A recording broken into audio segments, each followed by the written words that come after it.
This is going to be my strategy guide for beating Nightmare Survival. Of course, this is only week 1, but this will help you going forward, and it's actually pretty easy.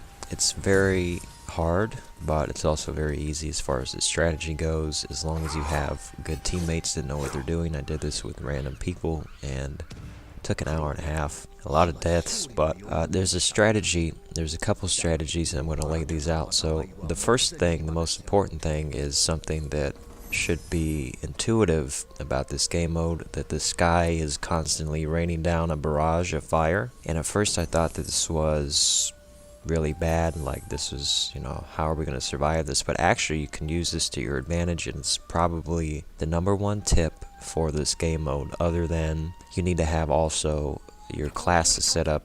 Probably the best is 2 Ronin and 2 Assassins. That's what I used to beat this, and I think that's the absolute best setup. So what you want to do is have at least 1 person, maybe 2 people, and you always want to meet the enemies before they get to the objectives. And this is one of the main features of survival. The enemies will gravitate to you rather than the objective if you get to them first. So you can corral the enemies and just get them grouped up and wait for the barrage of fire to come down, because the barrage of fire also does damage to the enemies, and that's what you want. You want to set them on fire, and you can actually kill them. You can wither their health down just by using the barrage of fire to your advantage.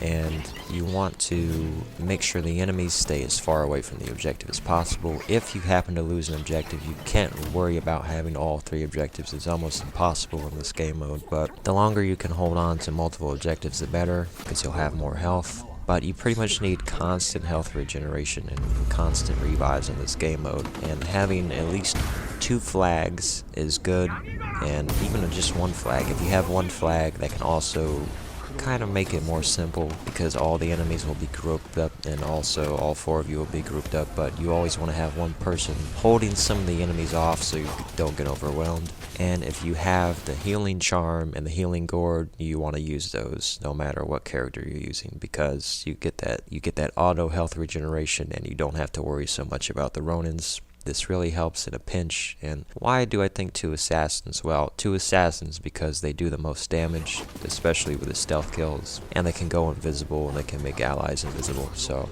you'll see a scenario where I'm at the last round and everyone goes down, and the only reason I didn't go down is because I was away from the action, and I came in as an assassin and got the revive, so saved the day. So those are pretty much the only tips. You're not going to have to, you can't really rely on anything other than teamwork. You can't really rely on buying the special items. They don't really do anything. You pretty much have got to just focus on every round. It's long. It takes over an hour.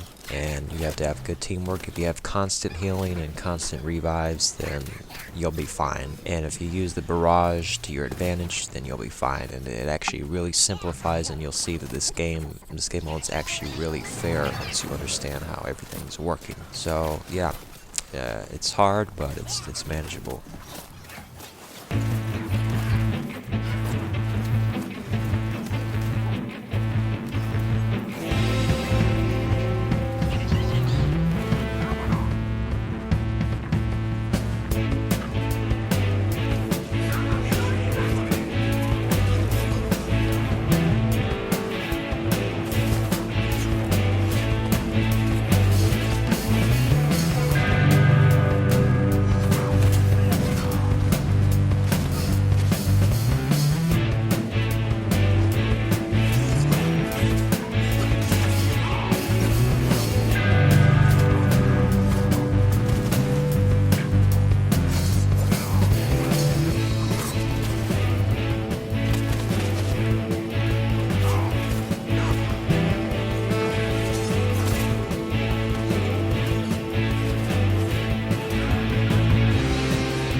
めた。貴様めの言い間違い闇ガラス力を合わせるぞ。